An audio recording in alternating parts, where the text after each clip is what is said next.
Deus, cumprimento na paz do Senhor. Quantos estão alegres nessa noite, podem dar glória a Deus. Quantos estão alegres nessa noite, podem expressar um aleluia para Deus. Poder tomar os nossos assentos, irmãos.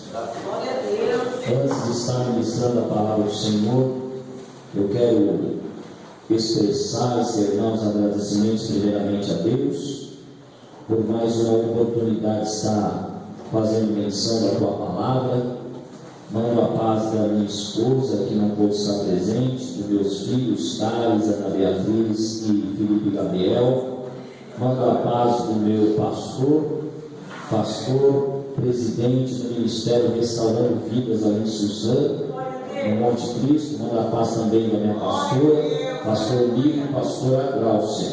Está tendo campanha hoje. Estou debaixo da bênção do meu pastor. Amém? Quero agradecer de coração a vida do meu amigo. É pastor Rogério, né, irmão? Chama ele de pastor Rogério. A tua esposa, Deus possa abençoar. Por esse incentivo de avivar os jovens, porque o adversário ele tenta acabar com a raiz, que são os jovens, são os adolescentes, porque sabe que Deus tem uma obra grande na vida desses jovens, desses adolescentes. Então o adversário ele tenta de qualquer maneira acabar com a vida dos jovens, dos adolescentes. Mas a Bíblia diz em Isaías que nenhuma ferramenta preparada contra nós prosperará. Aleluia. Deus abençoe a vida do nosso pastor. Prazer em conhecer, pastor Severino. Que o Senhor possa abençoar a tua vida, a tua família, o teu ministério. Muito obrigado pela recepção. A humildade em pessoa é o Senhor, pastor. O Senhor ganhou mais um amigo em nome de Jesus. Deus abençoe a nossa missionária Sheila. Aleluia. Em nome da minha esposa, irmão.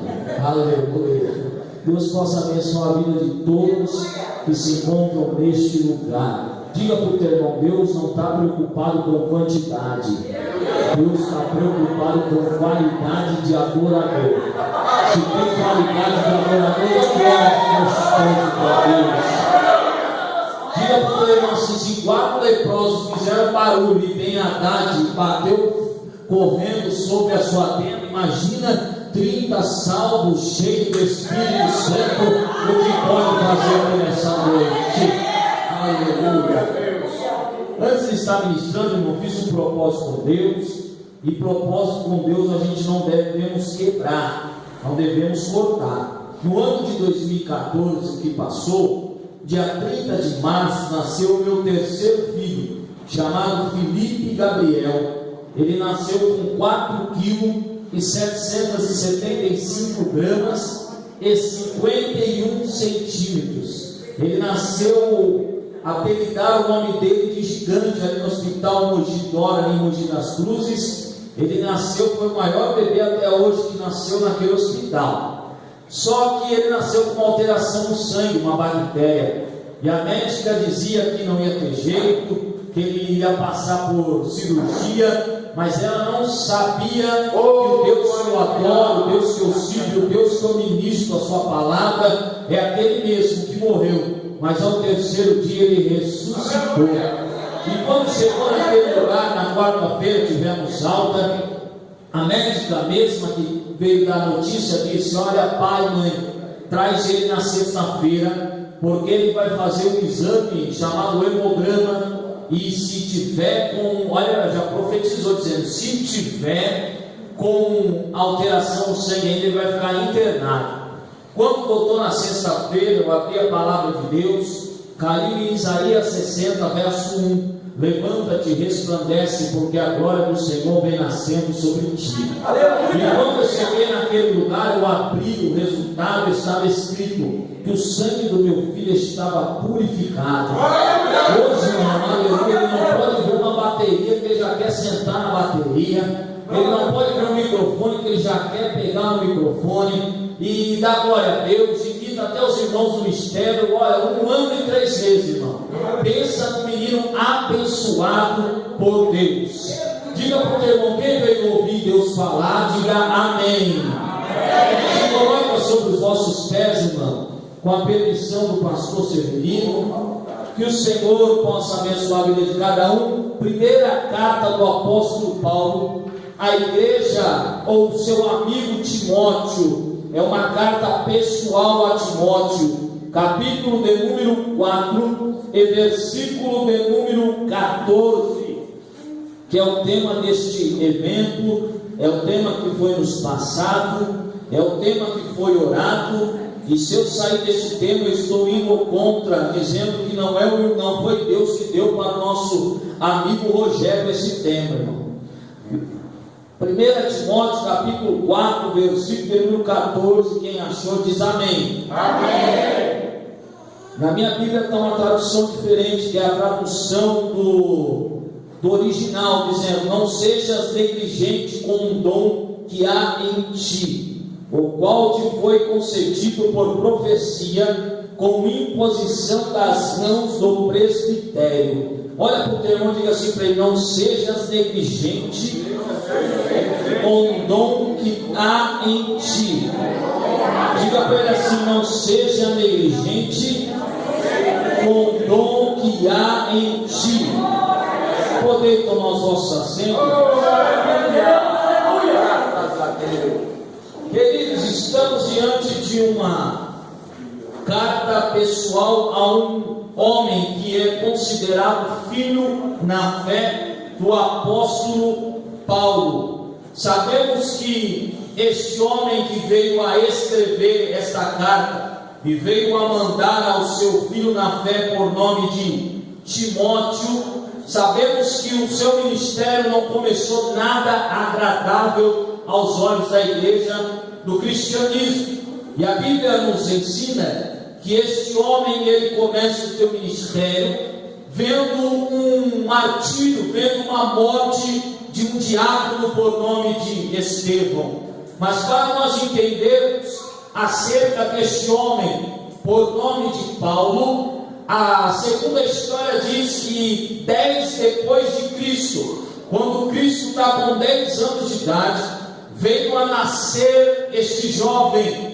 A sua mãe judia, o teu pai judeu, dá o nome de Saulo, porque agradava aos seus olhos e ao seu ouvido ouvir este nome, porque significa parecido ou igual a Saul. Sabemos que Saul foi o primeiro rei de Israel. E a segunda história diz que este menino, ele agora com 40 dias, a tua mãe, ela fica afastada de toda adoração a Deus. E quando passa 40 dias, chega no 8º dia, ela apresenta ele dentro da sinagoga, e ele é circuncidado mediante a ordem que Deus tinha dado para Abraão, lá no livro de Gênesis. Segunda história diz que ele agora começa a estudar as Escrituras. Ele agora entra numa escola chamada de Beit Hillel. Beit Hillel era uma escola farisaica, era uma escola de fariseus, que eram porém também judeus, que eram mediante a sua palavra. Beit Hillel levava o nome do avô de Gamaliel. Segunda história diz que esse homem, ele foi o criador de 2 escolas daquela época. Ele criou a Beit Hillel, que quer dizer casa de Hillel, e também tinha outra escola chamada Beit Shammai, que era a escola ou casa de Shammai, e era uma rivalidade naquela época. Segunda história diz que veio aparecer Hillel, veio também o pai de Gamaliel, e agora vem Gamaliel a tomar conta dessa escola, e ele vai ensinando a Torá, ele vai ensinando o Talmud, ele vai ensinando as leis sobre a vida deste jovem por nome de Saulo. Quando ele tem agora aproximadamente 24 anos de idade, ele vai ter o maior encontro da tua vida. Ele já tinha encontrado com o maior homem sábio daquela época, por nome de Gamaliel. Ele já tinha lido sobre as histórias hebraicas daquela época, mas ele nunca tinha tido um encontro com aquele que ele tanto aprendeu acerca do Deus de Israel, o seu Filho Jesus Cristo de Nazaré. A Bíblia diz que chega o seu momento. A Bíblia vai nos dizer que ele aspira a morte de um jovem por nome de Estevão. Estevão está ministrando sobre os degraus do templo, e a Bíblia diz que quando Estevão está ministrando, o espírito que estava em Estevão era um espírito tão forte que eles não podiam parar a ministração de Estevão. O Espírito de Deus era tão forte na vida de Estevão que eles não podiam parar a obra de Deus na vida de Estevão. E a Bíblia diz que ele agora junta testemunhas falsas, leva ele até o sinédrio, e quando chega no sinédrio começa a dizer que ele estava blasfemando contra o povo judeu, contra a lei judaica. E a Bíblia diz que ele agora começa a dizer vossos pais e irmãos, e ele começa a ministrar acerca de pai Abraão, ele ministra acerca de Isaac, ele ministra acerca de Jacó, ele ministra acerca também de José, e ele ministra acerca de Moisés, ele ministra acerca de Josué, ele ministra acerca de Davi, de Saul e de Salomão. E a Bíblia diz que mediante que ele vai ministrando a sua palavra, o rosto dele já não está mais como o rosto de homem, o rosto dele está como o rosto de anjo, o rosto dele já tinha mudado de face, o rosto dele já tinha mudado de jeito. E a Bíblia diz que quanto mais ele ministrava, olhavam para ele e diziam: eu estou vendo o rosto dele semelhante com o rosto de anjo. E a Bíblia diz que agora ele ministrando, e vai chegar o momento da sua ministração final, que não era agradável aos ouvidos daqueles que estavam ouvindo aquela mensagem. E ele dizendo: olha, o nosso Deus habita nos céus, e a terra é como estrado dos vossos pés. O nosso Deus, ele não habita em templo feito por mãos humanas, mas sim feita por ele próprio. E quando agora pegam ele, lançam ele para fora, e veio apedrejar ele. Mas quanto mais apedrejava Estevão, Estevão via o céu aberto, Deus assentado sobre o trono e Jesus de pé à sua direita. Quanto mais atacava Estevão, Estevão via o céu aberto, via Deus assentado sobre o trono e Jesus de pé à sua direita. Quanto mais vinha a pedra, o céu abria mais. Quanto mais vinha a pedra, ele via Deus assentado sobre o trono. Quanto mais jogavam pedra, Jesus estava de pé à direita de Deus. E me chamou a atenção, porque se você for ver no Evangelho de Mateus, no livro de Colossenses 3:1, diz que Jesus ele vai se assentar à direita de seu Pai. Mas quando ele está sendo apedrejado, Jesus está de pé. Jesus está de pé. Jesus está de pé. Quanto mais te persegue, aí é que Jesus fica de pé. Quanto mais fala mal de você, aí é que Jesus fica de pé. Mas por que Jesus ficou de pé? Porque ele viu que Estevão não negou o nome de Jesus mediante a pedrada. Em outras palavras, Estevão estava dizendo: quanto mais ataca a pedra no meu ministério, aí é que eu vejo o céu aberto. Quanto mais ataca a pedra no meu chamado, aí é que o céu se abre.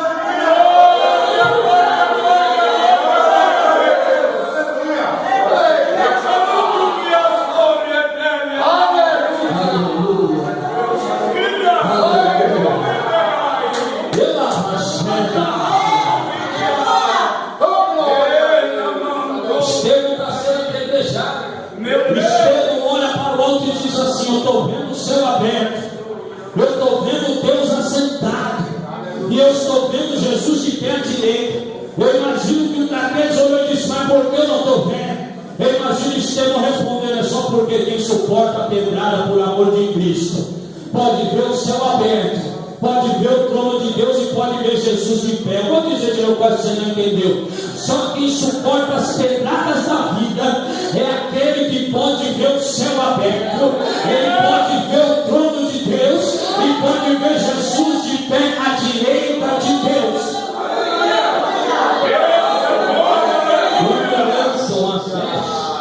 Vai lançar sobre os pés do jovem Saulo de Tarso.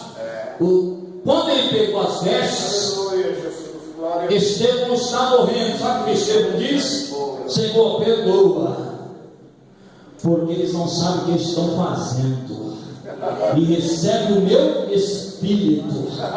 Estevão estava dizendo assim: eu não preciso mais dessa vestimenta. Pode ficar, Saulo, porque lá em cima eu vou ganhar uma vestimenta nova.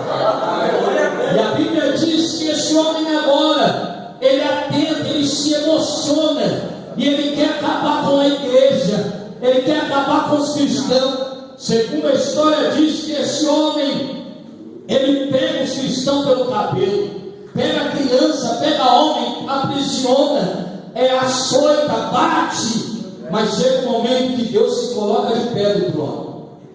Chega um momento que Jesus chega e diz: basta. Jesus quebra o protocolo, pastor, porque Jesus escolhe alguém que tinha a sabedoria, alguém que acredita assim, que ele falava 70 idiomas. Olha aí que interessante. É um homem que entendia 613 leis da Torá. É um homem que entendia toda a palavra de Deus. Ele lia sobre Deus, mas não conhecia Deus pessoalmente. É verdade, aleluia. E a Bíblia diz que chega um momento que ele vai até a Sinédrio, pega cartas para ir até Damasco. Quando ele chega indo pelo caminho, Jesus aparece a ele. Não, aparece uma voz do céu dizendo: Saulo de Tarso, por que tu me persegues? Glória a Deus, aleluia. Em Romanos 1 diz assim, eu, Paulo, servo de Jesus Cristo, chamado apóstolo e separado para o Evangelho de Deus. E aí eu aprendo uma coisa, que aqui no capítulo 1 de Timóteo diz: Paulo, apóstolo de Cristo Jesus. E quando ele está dizendo que ele é apóstolo, a palavra apóstolo no grego significa apostelo. Apo quer dizer para, com e de. E estelo quer dizer enviado, ou seja, enviado para, enviado de, enviado com. Aleluia.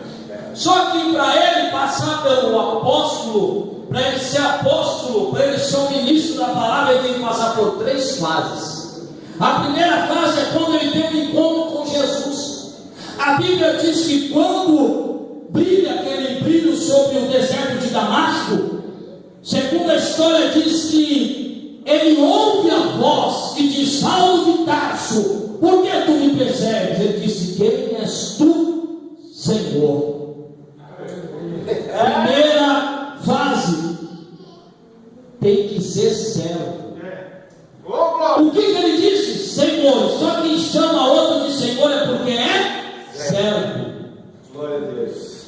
E quando ele está dizendo que ele é servo, irmão, ele está dizendo que ele é um escravo. Eu vou te provar. Porque na época de Jesus, o servo simboliza ou significa o escravo. Sabe como que o escravo ele ficava? Segundo a história diz que ele ficava na porta da casa, ou na porta de hospitaria, ou da porta de qualquer lugar. Ele ficaria com uma toalha sobre a tua mão e uma bacia. E quando chegava alguém, um visitante, ele não olhava para o rosto, ele não podia. Ele chegava, ia até os pés, lavava os pés e enxugava com a toalha. E sabe qual que era o direito do escravo? Ele não tinha direito nenhum. Eu vou dizer de novo. Sabe qual era o direito do escravo? Ele não tinha direito nenhum. Glória a Deus. Aleluia. Quando ele vê o brilho, o que acontece com ele? Ele se prostra. Eu vou dizer de novo. Ele se prostra e diz assim: olha, quem és tu, Senhor? Aí Jesus diz assim: eu sou Jesus,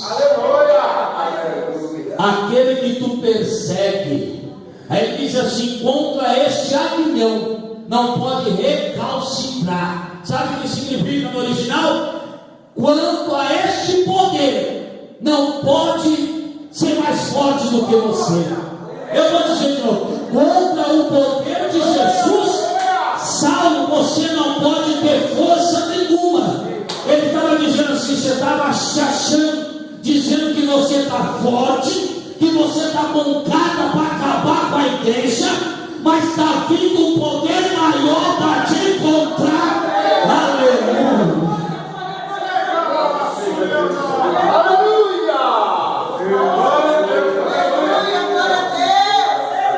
Ele não se prostrou, ele não disse Senhor, e já que ele agora é servo, o que ele disse? Vai para a tua casa e ora. O que ele faz? Ele obedece a voz. O servo obedece. Vou dizer de novo: servo obedece. Ele ouve a voz e diz: eu vou em casa. Ficou 3 dias orando. Aí vem agora o segundo chamado antes do apostolado. Ele diz assim: olha, Ananias, vai até a rua direita, na casa de Judas, aonde mora um jovem por nome de Saulo. Ele diz: opa, é aquele que mata a igreja, é aquele que acaba com o crente, é aquele que gosta de fechar culto, é aquele que gosta de acabar com as campanhas. Aí ele disse assim: vai, porque esse é para mim um vaso escolhido de Deus. Imagina Daniel dizendo: mas Senhor, por que vaso escolhido? Porque só quem é vaso escolhido tem uma característica, Daniel, aprenda. O que? Ele ouve e obedece a voz de Deus. Eu vou dizer de novo: só quem é escolhido, ele ouve e obedece a voz de Deus. Vai, porque eu tenho chamado ele. Segundo, tem que ser chamado primeiro. Primeiro tem que ser servo, segundo tem que ser chamado. E a Bíblia diz que ela agora põe a mão sobre ele, cai a escama dos teus olhos. E esse homem agora vai ministrar na sinagoga. Quando ele vai ministrar, olha, diz que era aquele que matava a crente. Agora ele está falando desse Jesus que ele tanto perseguia. E agora procura um matar, coloca dentro de um cesto, desce ele sobre. E a Bíblia diz, segundo a história, diz que Pedro chama ele e diz: olha, vai, fica um pouquinho de canto, porque você está incomodando muito. E quando você está incomodando muito, você está se aparecendo muito. Então vai para o deserto da Judéia. A Bíblia diz no livro de Gálatas 2:1 que ele ficou 14 anos no deserto da Judéia. E quando ele está no deserto da Judéia, onde muitos choram, muitos reclamam, muitos murmuram, segundo a história diz que ele está fazendo tenda. Ele está fazendo tenda e lendo a palavra de Deus. Ou seja, aonde tem muito que chora, muito que reclama, muito que murmura, ele estava aumentando a intimidade com Deus e aumentando o conhecimento de Deus.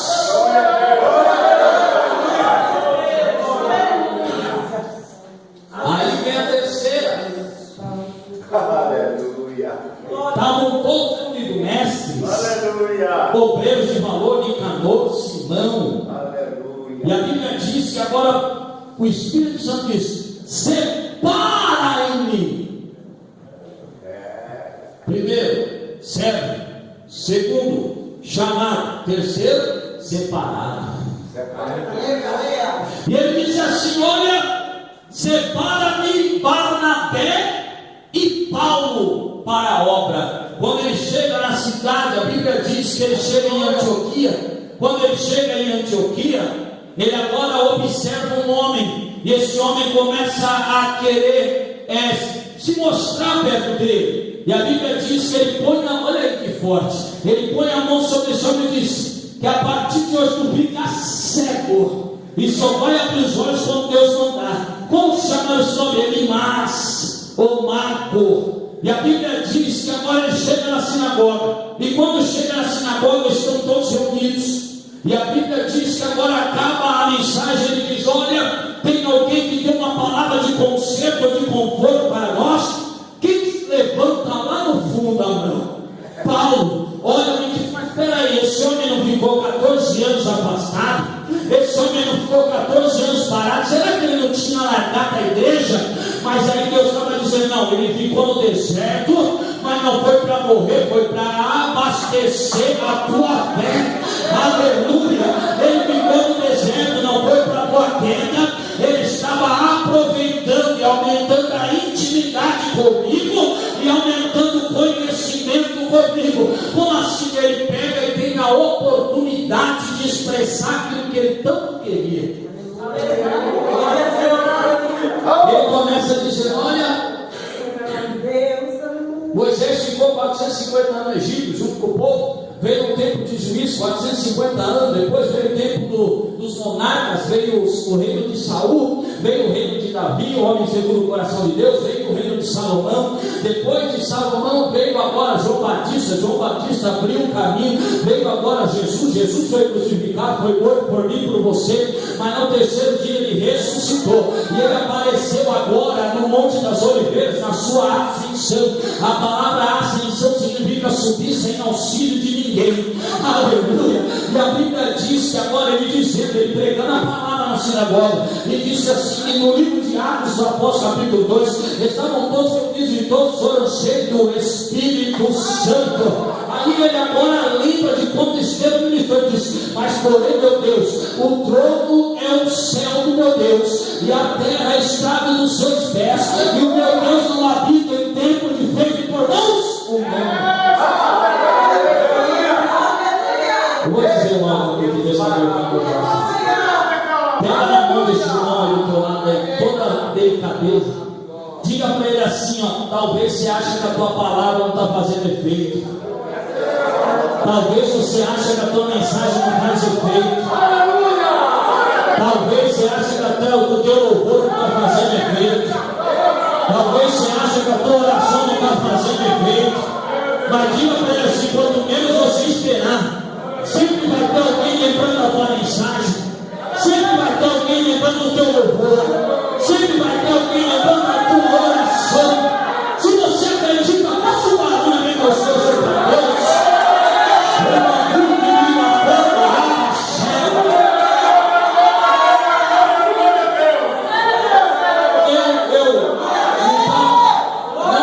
Não está na Bíblia, mas eu imagino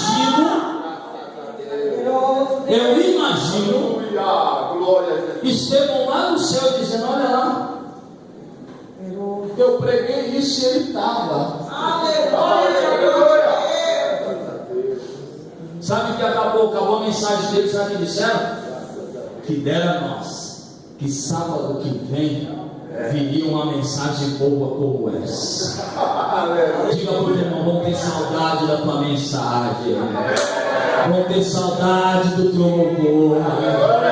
Diga para ele assim, muitos não estão dando crédito agora, mas vai chegar um momento que vão ter que sentir saudade. E quando que fica canto, velha será.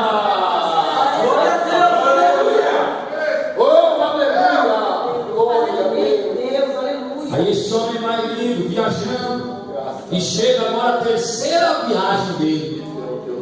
Quando ele fica 3 anos na cidade de Éfeso.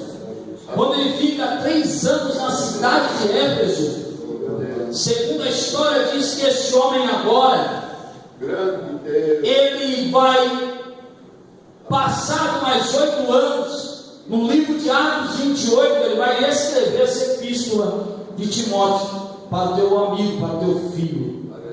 E a Bíblia diz que ele escreveu, o homem foi tão extraordinário na mão de Deus, que ele escreveu epístolas maiores, epístolas de prisões e epístolas pastorais. As epístolas maiores é Romanos, 1ª, 2ª Coríntios, Gálatas, 1ª e 2ª Tessalonicenses, de prisões é Efésios, Filipenses, Colossenses e Filemon. As pastorais é 1ª e 2ª Timóteo e Tito. E esse homem agora está na cidade de Éfeso. Quando ele está na cidade de Éfeso, ele conhece um jovem com 20 anos de idade, chamado Timóteo. No segundo livro de Timóteo, segunda carta de Timóteo, capítulo número 1, versículo 5, diz que a sua avó chamava Lloyd e a tua mãe se chamava Eunice. Mas no capítulo de número 16 do livro de Atos, diz que a sua mãe era uma judia crente e o teu pai era grego. Segundo a história, diz que ele pega agora esse homem, esse menino, porque naquela época era um jovem, e leva ele para a cidade de Éfeso. E quando chega na cidade de Éfeso, ele começa a induzir ele, ensinar a ele, porque o propósito da carta de Timóteo era fortalecer Timóteo em relação à gravidade do tempo que ele estava passando. Vou dizer de novo. O propósito da carta ao Timóteo era para relação à gravidade do tempo que ele estava passando. Jesus, aleluia. Por quê? Porque ele está na cidade de Éfeso. Aleluia. A cidade de Éfeso era uma cidade que adorava a deusa chamada Diana. É a cidade onde adorava num templo. O templo era chamado a sétima maravilha antiga do mundo antigo. Era um templo de 129 metros e 70 centímetros de comprimento. Era de 69 metros de largura por 19 metros de altura. E haviam 127 pilastras de mármore e banhada a ouro. E ali havia sacerdotes que diziam que eram de Deus, mas não era. O nome deles eram filhos de Cefas. Certa feita eles estão expulsando o demônio. No livro de Atos, eles estão invocando o demônio. Aí o demônio olha para eles e diz assim: eu conheço Jesus e conheço Paulo, mas quem são vós? Sabe o que aconteceu com eles? Ficaram despidos de roupa, apanharam feio. E a Bíblia diz que eles agora estavam adorando nesse templo de Diana. Eles estavam sendo idolatrados. E a Bíblia diz que o apóstolo Paulo escreve em 1 Timóteo dizendo: Paulo, apóstolo de Cristo Jesus, segundo o mandato de Deus, nosso Salvador é Cristo. Primeira coisa, ele nomeia, ele dá origem a da onde quem o chamou. Eu vou dizer de novo, ele dá origem, ele dá nome de quem te chamou, dizendo: eu sou Paulo, sou apóstolo, mas eu fui chamado por Jesus Cristo. Aleluia! Glória a Deus! E aí ele começa a dizer: olha, Timóteo, verdadeiro filho na fé, ele começa a dizer, ele diz assim: olha, estando eu na viagem da Macedônia, te exortei. A palavra exortar no grego significa paracaléu, que quer dizer eu te clamei no profundo, mas é uma narrativa militar. Ele estava dizendo: eu estou te pedindo, eu estou te mandando, eu estou te implorando, mas não é para você que não tem mais nenhuma opção a não ser aceitar aquilo que Jesus tem com você. Eu vou dizer de novo: eu estou te implorando, eu estou te pedindo, mas você não tem a opção nenhuma. A única opção é você aceitar o que Jesus tem com você. Por que, Paulo? Porque quando eu estou em Cristo, eu não faço mais a minha vontade. A vontade é só dele. Aí ele começa a dizer, instruindo ele, a outra doutrina. Eles estavam pegando a palavra, distorcendo. Eles estavam pegando a palavra e pregando de uma forma errada. E ele começa a dizer assim: ó, eles são imorais, sodomitas, sequestradores, homens mentirosos, perfuradores. E para os que se opõem a sã doutrina, essa palavra se opõe significa não acreditar de verdade. E a Bíblia diz que ele chega agora e começa dizendo: a gratidão pela misericórdia. Eu vou te fazer algo para você, eu vou te falar algo. Você sabe o que significa misericórdia no grego? Miséria quer dizer miséria, córdia quer dizer coração. Quando fala misericórdia de Deus, significa a miséria do homem dentro do coração de Deus. Eu vou dizer de novo: a miséria do homem dentro do coração de Deus. Oh, Jesus. E a Bíblia diz que ele agora começa a dizer, e ele mais uma vez dizer: solta antes de tudo as súplicas e a oração. E ele fala de dois homens, um chamado Himeneu e outro chamado Alexandre. Himeneu, acredita-se que ele era um homem que aceitou Jesus, aleluia, através da pregação de Paulo, mas ele caiu na mania da época, daquela época, dizendo que ele não precisava mais de ser salvo, porque ele já era salvo. Alexandre é aquele lá que, quando Paulo chegou na cidade de Éfeso, havia um homem por nome de Demétrios, que ele trabalhava com escultura de ouro, e esse homem se levantou contra os judeus. E aí ele diz para Himeneu e para Alexandre, que só o resta Satanás. Olha aí, perdeu a salvação.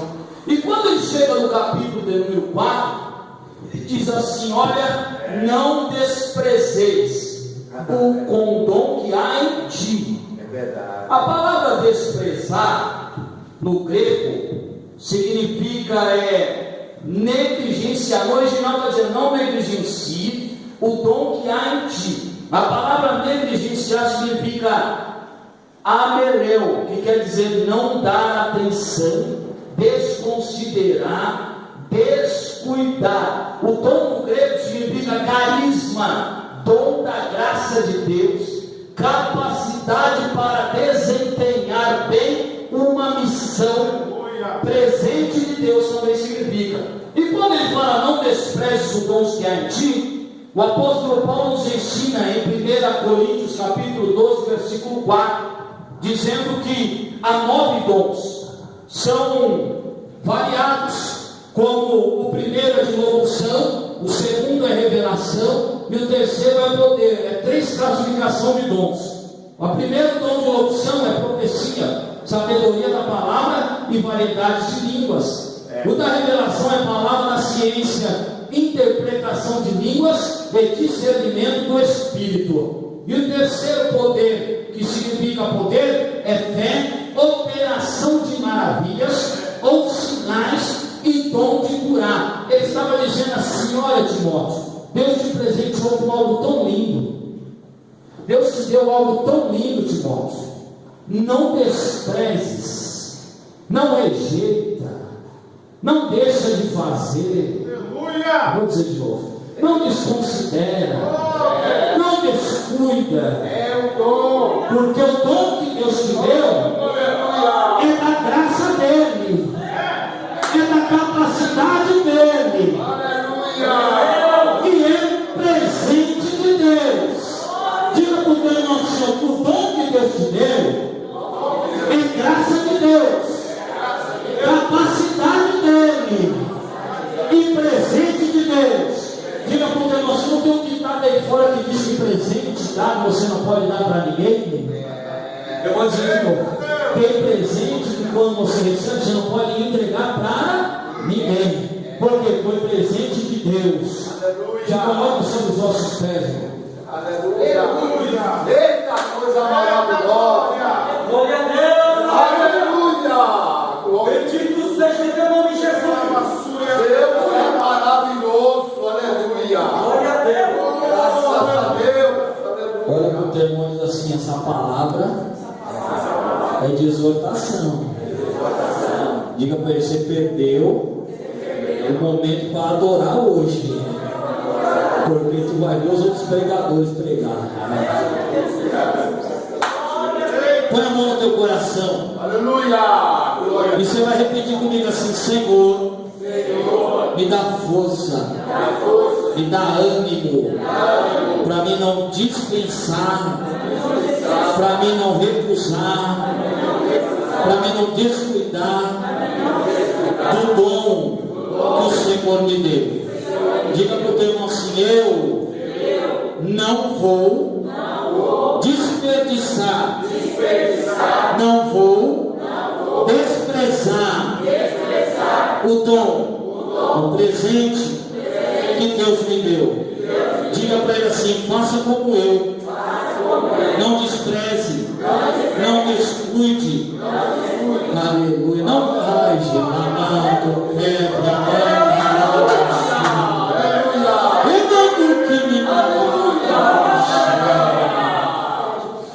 diga para o teu irmão assim: o desânimo. Ai, meu Deus do céu. Diga para o teu irmão assim: o desânimo não vai te abalar. Diga para ele assim: a tristeza não vai te abalar. Diga para ele assim: a frieza espiritual não vai te pegar. Diga para ele assim: se você acredita, você está perdendo tempo, porque já era para você adorar. Diga para o teu irmão assim: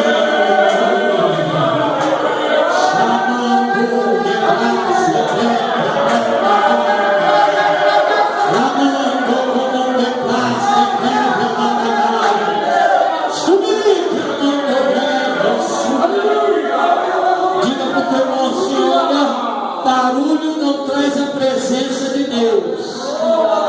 Diga para ele assim: barulho não traz a presença de Deus, mas a presença de Deus traz barulho para a igreja. Diga para o teu irmão assim: a presença de Deus traz barulho para a igreja. Diga para o teu irmão assim: por que você não abre a tua boca? Chama a atenção de Deus. Diga para o teu irmão assim: recebe o dom de profecia, recebe o dom de discernimento do Espírito, recebe o dom de variedade de língua, recebe o dom de interpretação de língua, recebe o dom de cura, recebe o dom de fé, recebe o dom de visão, recebe o dom de sonho. Diga para ele: recebe, recebe, recebe, recebe, recebe.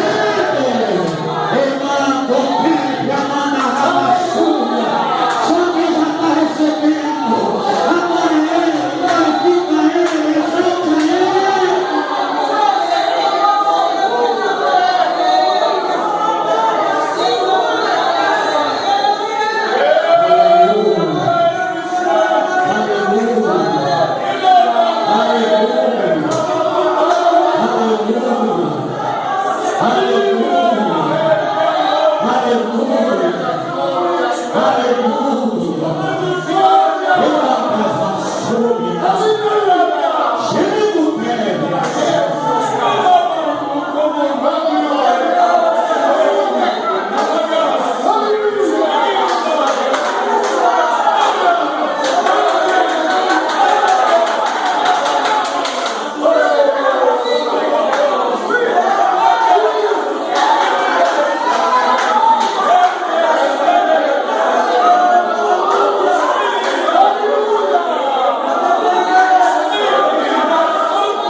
falou assim, o dom que há em mim. Ele falou assim, não despreze o dom que há em ti.